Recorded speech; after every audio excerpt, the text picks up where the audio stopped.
Kung meron kang anak na babae at ang manliligaw niya ay sabungero, Yan lang. matatanggap mo ba? Yari tayo dyan. Sige. Well, at first, syempre hindi. Kasi Bakit? una naman talaga ayoko sa sabongero. Pero syempre, nakita ko naman na ikaw, edi simulan tayo sa'yo. Hindi naman sugaron.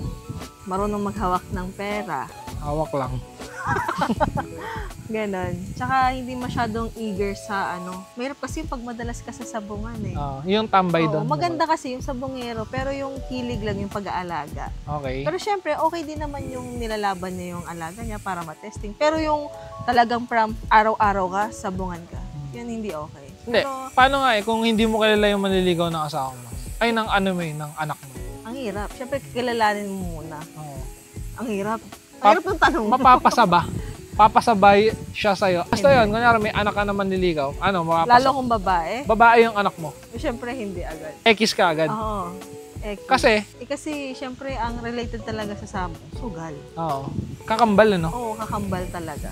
So, negative sa'yo. Pero depende na lang kung ma-earn niya yung talagang kailangan niya akong ligawan din. Ganyan. At Hindi naman mapakita ikaw niya. Yung anak mo eh. Siyempre, unahin niya muna magulang. Ay, magulang. Talaga, kailangan magpalakas.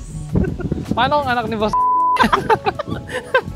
Okay lang ako. Okay. Kahit simpleng tao lang, basta ano, marunong sa pamumuhay at mapagmahal sa pamilya. Basta walang gulo. Walang gulo. Tama naman, tama.